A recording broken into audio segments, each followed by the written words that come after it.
as well as streaming on YouTube. I'm going to introduce us all. We'll do a wave or so. I'm going to go through each of you accordingly. A block is going to be approximately 10 minutes, approximately 3:30 to 3:40. We'll break for 2 minutes, come back, go to B block. B block approximately 3:42 to 3:50. Break for 2 minutes and 3:52 to 4 o'clock. We are in and out. Welcome back to NFC Beast. Welcome home. Welcome home, Lou. We're 20 seconds out.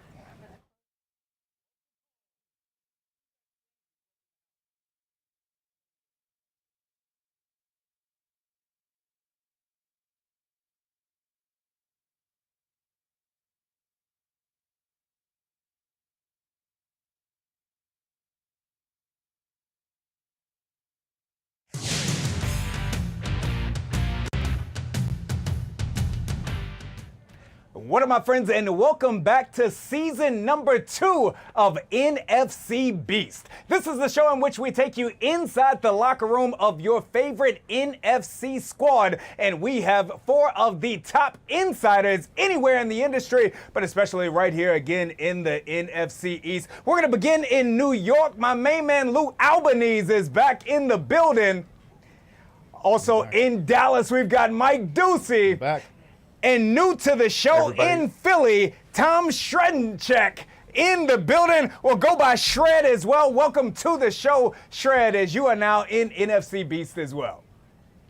Do I get the first word since we're not only NFC East champions, but Super Bowl champions? You know what, Tom? You do not get the first word. We're going to kick this one out going around the NFC East. And per usual, we're beginning this conversation in Dallas. So, Mike Ducey, we know that the story all summer long has been this Micah Parsons contract situation, holding out, holding in, laying on tables at preseason games. What's going down with Micah Parsons?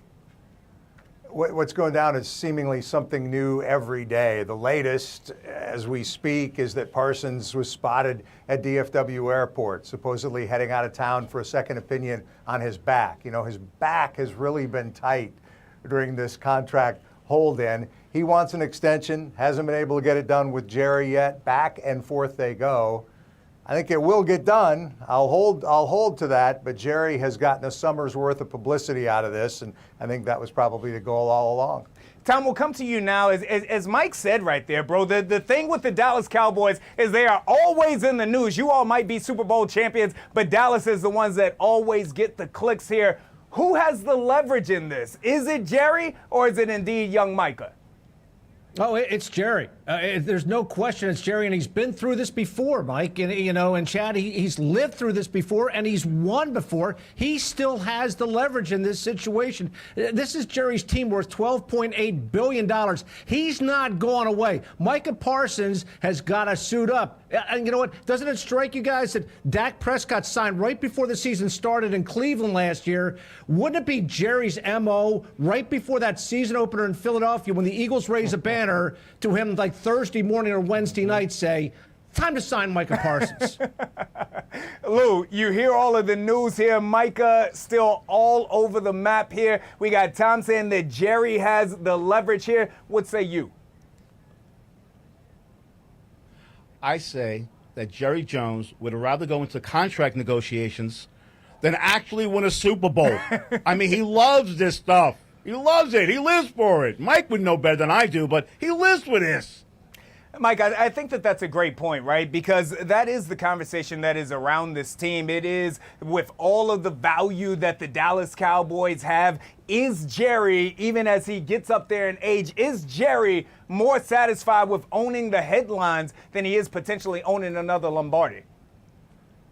Do I think he's as all consumed by the thought of winning a Super Bowl as he used to be? No. I don't think it means as much to him as it used to, because I think he has accomplished some other things, to be fair, in terms of building the most valuable sports franchise in the world. But it says it all that the thing we've been talking about here for the last few weeks has had nothing to do with the current team. It's had everything to do with the glory years of the 90s and how that whole thing fell apart, as the Netflix documentary has chronicled. So that's pretty typical of the way things have worked. When this team last won a Super Bowl, I had dark hair, guys. That's how long ago it was, and a little less of this, you know. That's right. So been a long time. Jerry's loves living in the past, and he's been able to sell that past for a long, long time, and continues to. Well, from one star player still out to one star player who returns to the practice field on Wednesday. That, of course, brings us right here to Washington, D.C. Terry McLaurin, the Commanders' star wide receiver, had been in a hold-in, hold-out situation throughout the summer as well. Reportedly signed a 3-year, $87 million deal, $30 million signing bonus, a little over $40 million guaranteed. I got to tell you all of the people who bleed burgundy and gold are thrilled about this. Terry's teammates love him to pieces. They're excited to have him back out there being Jaden Daniels' number one option. But Tom, if the numbers are correct and Terry signed for $3 and $87, who got the better of this deal? I think the Washington Commanders football team got the better end of this deal, because there's no way a team that won 12 games a year ago and has Super Bowl aspirations could let this fester and drag into the season. This team's whole offseason has been Super Bowl, Super Bowl, Super Bowl. There's no way you're going to a Super Bowl, Super Bowl, Super Bowl without Terry McLaurin. So in this situation, maybe overpaid, maybe Josh Harris opened the pocketbook a little more than he should have, but there's no way the Commanders were going into this season without Scary Terry inked and on the roster. Lou, I got to tell you what, bro. As late as this final preseason game, McLaurin was on the sidelines. He did not look very happy. He did not look like he was satisfied with this situation. I was watching that and say, if this goes into week one, it's going to be problems when they face the New York Giants. How's the New York market feeling about Terry being on the field week one? Well, obviously, they would have been better off if he wasn't. But let's be fair. Terry is a guy who, Jaden Daniels, you ask who is happiest? Forget about the Commanders. Jaden Daniels is happy. The fans are happy. The team needs him, and he needs him. That's an offense ready to explode. But without him, it goes right down the toilet, because Samuel's not a breakaway guy. Now, with those two combination and the young team around, improved offensive line, Washington might be the favorite to win this whole thing. Woo, boy, the Commanders ready to raise hell, Mike. What say you? You all know a lot about wide receivers. Don't give me that down in face Dallas. shredding check. In terms of Dallas reaction, you know, everybody is comparing the McLaurin signing and the contract agreement to what's going on with Micah, and obviously the frustration around here over the fact that Parsons still hasn't agreed to that extension. And let me tell you, if I had to gauge it, I'd say it's 85-15 in favor of Micah with the fan base right now. But, you know, who benefits most from McLaurin signing with Washington? Obviously, I think the Washington franchise had to get that done, because it's going to be easy to regress just a little bit after exceeding expectations the way they did last year. They absolutely had to get this thing done before week one to have any hopes of getting where they want to go. Terry McLaurin was reportedly looking for money that was similar to the deal that DK Metcalf signed, in which he had $60 million guaranteed, an average of around $33 million per year. Didn't quite get there, but again, everyone here in Washington happy with the way that this has worked out. McLaurin back on the field. Lou, I'm coming to you in New York, because I don't know that we said this very often all last season, but it looks like the Giants might have gotten one right, or two right, when you look at their 2 first-round draft picks in terms of Abdul Carter as well as Jackson Dart. What's the word, bro? I agree. I love those two kids. I mean, Carter is a terror. They need him. Dart looks like a guy who should be on the field, not right away, because I'm not one of those guys who believes the first day, but this whole talk about Russell Wilson, stop. We've seen Russell Wilson's act in Seattle. We saw his act in Denver. Pittsburgh, he goes to the playoffs. Guess what? They get rid of him. He lost his last 5 games of the year. Dart is ready to play midseason. Play him, especially if they're in a losing thing. Especially if they find themselves 2-5, 2-7. I think that's a perfect segue, because this is Russell Wilson attempting to hold on to this job. Shred, how long before you put Jackson Dart in, since the Giants and everyone else is chasing your birds? Look, Chad, the New York Giants, I hate to break it to Lou, the New York Giants are not winning the NFC East. This just in to the NFC B-East. Look, and the I'm not sure Cowboys they are win a not going game. to win the NFC East this year either. But if you are going to not win the division and you really want to develop this kid, you got to sit him for the year. You've got to let him sit and learn. Maybe in the last 2-3 games play him, but for the most part, guys, he's going to learn from Russell Wilson and even Jameis Winston in those in the meeting rooms after practices. Don't rush the kid. If he's your future, 2026 will be there for him. Hey, Mike, I agree with what Tom just said. There are people who have said that the key to saving the Giants' upper brass job is getting Jackson Dart out there early. I say if Jackson Dart is playing early, it's going to be the end of the season down there in New York. What say you? Yeah, you talk about learning from Russell Wilson. That might be a little bit of a dangerous prospect in some ways. But, I don't know. I don't know what the right answer is here. In my opinion, I would tend to agree with Schroeder as well, that you wait it out with the kid and don't get him out there too early and have him damaged, mentally, emotionally, or maybe even, heaven forbid, physically. So I think the longer you can afford to wait, the better.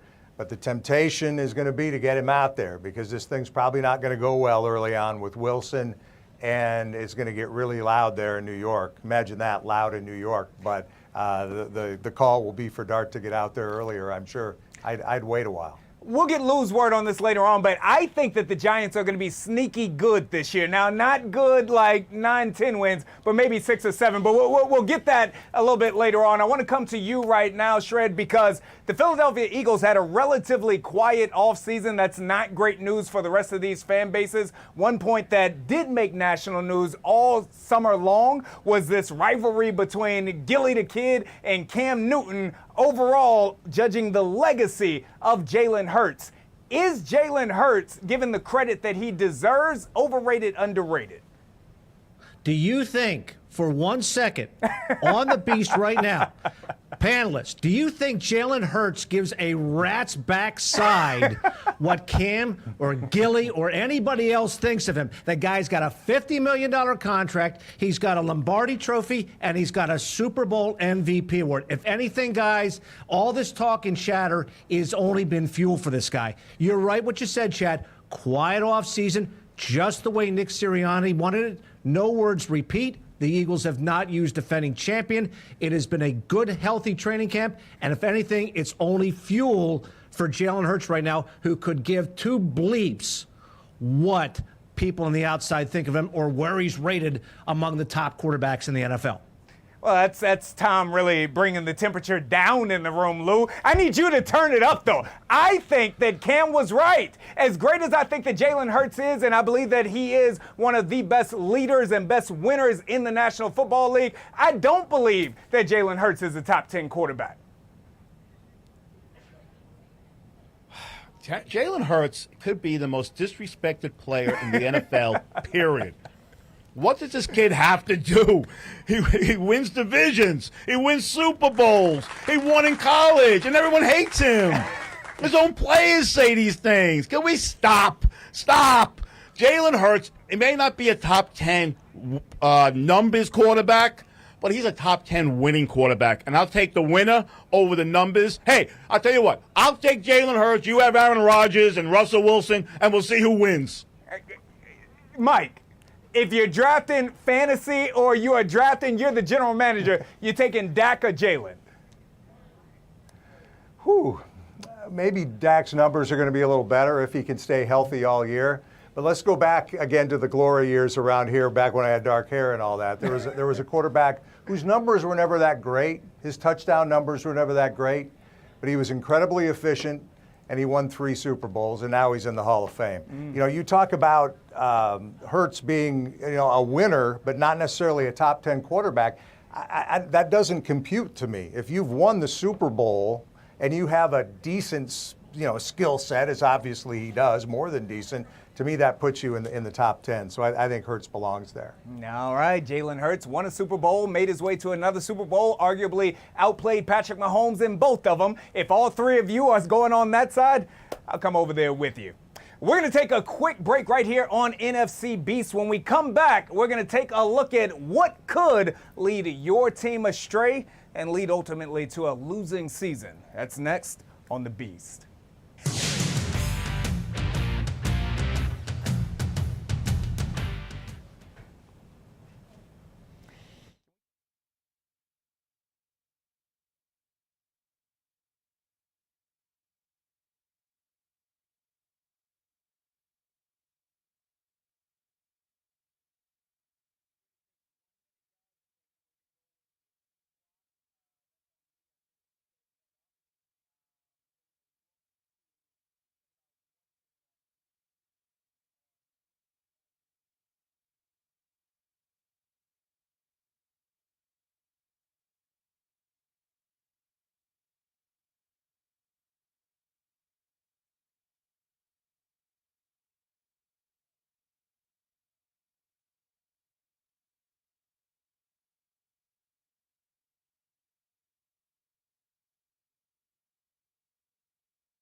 And welcome back to NFC Beast. We've now got you caught up on everything that's gone down with your squad during the offseason. Now, everybody is a Super Bowl contender in September. We're now going to go to our insiders and have them tell you what could lead your team to fall off before they even get started. Mike, we'll start with you in Dallas. What could be the Cowboys' downfall? Well, the obvious one could be another injury to Dak Prescott. When he's been healthy in the last half dozen years, he's been really good, but he hasn't been able to stay on the field. Missed roughly half the season last year. We know what happened with the Cowboys, 7 wins, and McCarthy gone and Schottenheimer in now. Other than that, I think both sides of the line are worth looking at as potential problems. That's a blanket statement that doesn't bode well for the Cowboys. I think they could have trouble running the football, not just because they don't have a designated featured running back right now, but because of questions along the offensive line. Zach Martin, for example, gone. Guyton, the left tackle, who had a rough rookie year, injured now in training camp. I think they'll have trouble running it potentially, and they might have trouble stopping the run too. I think those are potential Achilles heels for this football team as the Cowboys look to try to improve from that disaster of a season a year ago. Lou, the New York Giants know a lot about disasters, also know a lot about finishing last in the NFC East. It's kind of been you all's home lately. What could set you all on that familiar path? Taking the field on opening day. No, I'll tell you right now. The offensive line, no Andrew Thomas. We're not sure if he's going to play. Without Andrew Thomas, it's garbage. All right. As great as Neighbors is and the numbers he put up last year, he should already be in the Hall of Fame with that quarterback group. Still, I think they're not deep enough with the receiver. Their running game is so-so, and I am not sold on Russell Wilson. And by the way, teaching Dart, the only thing Russell Wilson can teach Dart is how to marry a superstar, a super singer. That's it. So let's be real here. Yeah. All right? So the offensive end of the ball could be a problem. Their defense, that defensive line might be the best in the NFL, but just like what happened last year, they get worn down. The offense has to improve, and I have doubts. All right. Since we are playing you all in week 1 right here in Northwest Stadium, I'm going to take this one. For the Washington Commanders, you look at 12 victories, making it all the way to the NFC East, NFC Championship game last year, probably a year ahead of schedule. I believe that this year, with all of the expectations, the downfall could potentially be this late arrival of a Terry McLaurin. We know that oftentimes when you don't get that full offseason of training, it can lead to some soft tissue issues. If Terry McLaurin catches a hamstring and is not right for some 3 to 4 weeks, Noah Brown, we know that he is oftentimes injured. He's the other outside wide receiver, and Deebo Samuel is not much, if not someone who is an injury waiting to happen. I believe that although the weapons are better, it is the health of the weapons. If they don't stay there, that could be what derails the Washington Commanders. That's us right here. Shred, what do you got? You know, I've known Lou for 35 years, and for the first time in 35 years, I agree with him on something. So let the record show here that I agree with him, that I think the Giants' defense could be really, really, really special. Ironically, that's where I think the Eagles have their biggest concerns. Offensively, 10 of the 11 starters who played in the Super Bowl are back. They lost their guard, their right guard, Mekhi Becton, to free agency. On the opposite side of the ball, Brandon Graham retired. Fletcher Cox retired. The Eagles traded away C.J. Gardner-Johnson, their safety. Darius Slay is now in Pittsburgh. Isaiah Rodgers is now with Minnesota. The Eagles are trying to patch things together a little bit in that secondary opposite Quinyon Mitchell. They really, through camp, did not define that second cornerback spot. And one of Lou's former guys, Adoree Jackson, believe it or not, is in line to be a starter next Thursday when the Eagles face the Cowboys. So they're moving Cooper DeJean into safety a little bit more. There are some issues on defense that still really didn't resolve themselves this camp. But then again, a year ago at this time, we were concerned about Vic Fangio taking over a patchwork defense. Right.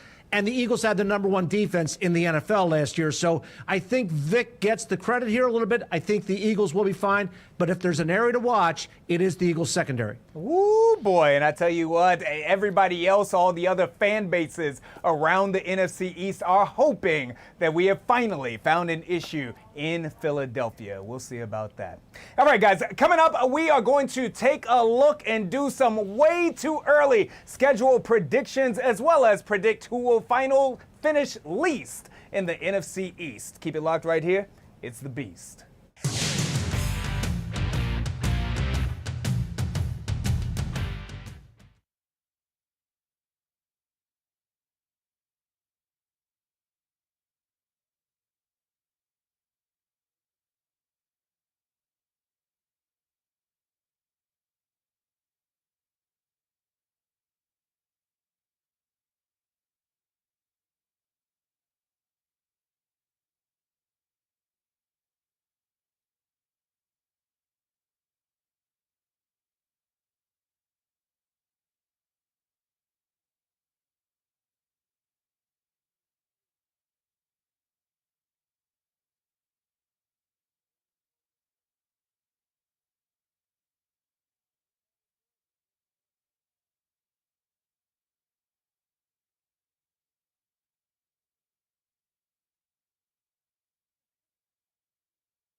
NFC Beast. We are breaking down your squads in the NFC East as the regular season is just over a week away right now. All right, guys, we're going to get into our way too early season predictions. Where will your fans' team finish and who will finish last? Lou, I'm going to come to you first because, again, the Giants have had a familiar spot, at least for right around the last decade here. What do you think about this team this year and who finishes last?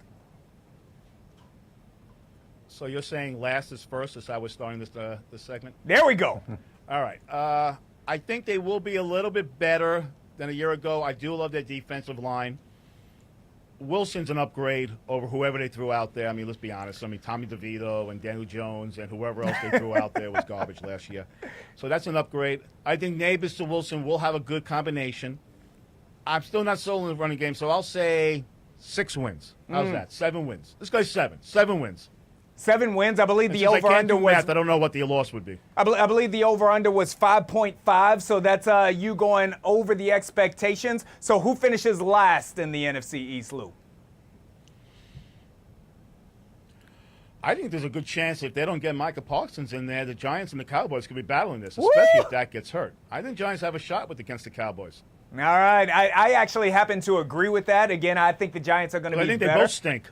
Yeah. And Dallas, again, if injuries don't go right. So, Mike, you're down there. What do you say? Again, I'm going to go on the assumption that Prescott stays largely healthy and that Micah Parsons plays the entire year. And I'm going to find 9 wins for the Cowboys and not feel terribly confident about it. But just glancing at the schedule, they need to, and you never know from year to year who's going to be good really in the NFL, right? But just glancing at this schedule, they better load up early on because you better win a game like at the Bears, at the Jets, at the Panthers, better beat the Cardinals at home and win at the Raiders because there's a stretch right around Thanksgiving there where they get Eagles, Chiefs, Lions, Vikings, Chargers, Commanders all in a row. So if they don't perform well fairly early in the season, it could be a long season. But I'll say 9 wins for Dallas. Tom, 9 wins for Dallas. Over under, you say? Pretty darn close to it. I would say maybe leaning towards 7, and my bromance continues with Lou. I think the Giants are a little bit better than the Cowboys at this point in time. I think their defense can be special. I think the Cowboys might be in for another 7-10 season, and I think the Giants are right around that number. Don't be surprised to see the Giants finish 3rd in the East. I wouldn't be surprised by that either. I am going to take a little bit over on all of the teams in the division. I think that we could see a situation in which we've got 2 teams that finish at 10 wins or above and another right around that 9-win range. I think that the NFC East is going to be one of the better divisions in all of football this season. Looking at the Washington Commanders, again, you look at 12 victories last year. Here in D.C., it's the thought of Super Bowl or bust. I don't think that this team is going to reach back to that 12-win stretch. The schedule is brutal. Beyond that, you look at 5 different primetime games that they're going to play. There's going to be a lot of short weeks, a lot of different scheduled weeks that the team is going to need to deal with. I believe the Commanders finish at 10-7 and or 9-8. Doesn't mean that they won't make a run in the playoffs, but I think that schedule is brutal, and I think that Dallas, as the rest of you said as well, I think that they finished last in the East. I think the Giants are better than Dallas this year. I even think they might beat the Commanders one game this year, and Tom, they're going to hope to knock you all off one time or so as well. Well, let's put it this way. The Eagles won 14 games last year, and this year everybody will have that bullseye on because it's going to be Eagles week, and it's always going to be special when you play them. I don't think they're going to win 14 games again. I don't think Saquon Barkley rushes for 2,000 yards again. That being said, I think the Eagles will get 1,300 yards out of Saquon. They still are a 13-win football team. And the thing I love about this team right now is the culture that Nick Sirianni permeates throughout the building. The Eagles, by a game over the Commanders, not saying Super Bowl champions. We have not had a repeat champion in the East since 2004. That streak ends this year. Eagles win the East by a game. Even with the defense, Shred, you say even with that questionable defense, 13 dubs? It was questionable at this point last year, wasn't it? And they held Patrick Mahomes to 22 points in the Super Bowl. It's good enough. Lou, with all of the talk of Dallas potentially being down the Micah Parsons situation, again, with Washington, you've got Terry McLaurin just getting back. I don't think this offense is going to be hitting on all cylinders come week 1. There's a chance, Lou. There's a chance that the Giants could start 2-0. Would that change your expectations? Well, if they start 2-0, I mean, look, the Giants have talk about brutal schedules. They have a brutal schedule. But if they start 2-0, then things start to change. They get the confidence in guys. Russell Wilson settles in, and it's possible. But if they start 0-2, then it's a whole different thing. I say 1-1. I say they lose to Washington, they beat Dallas, and it's been a long time since they beat Dallas. So that'll be a nice stretch. That would be a huge W if they are able to do that. Ducey, can it happen? I just can't believe all these Eastern snobs are ganging up on the Cowboys like this. I really can't. I don't know. Just slobs. I It forgot doesn't what matter the if we're in the question east or the is. west. We're still slobs. No, I didn't say slobs. I said snobs. There we go. There's a difference. But no, I we don't are even know what slobs the and question snobs. is at this point, to be honest. But I think the Giants probably finish last again in the division. I think Philly wins the division again and defies the historical odds, as Shredder said. 21 years since a team has been able to repeat. I see it playing out much the way it did last year, with maybe Dallas being a little better, but Philly and Washington fighting it out for the championship. Mike, before we get out of here, we got about 50 seconds remaining. How long do you, again, you are on the ground, so to your fan base, how long do you personally believe this Micah Parsons situation carries on? Well, I've been wrong all along. I thought it would be done by now. To be honest, I'm looking at the date here. I think it is possible that it goes up until next week and leading right up to that Philly game, because I think it was Shredder who mentioned it, and it's been discussed around here too. Jerry would love nothing better than to take some of that luster off that opening night magic for the Super Bowl champion Eagles. So maybe again he waits until the very last minute to get it done. I do think it gets done, though, before that opening kickoff on Thursday night in Philadelphia. All right, we have taken you around the NFC East. We'll be back next week, NFC B.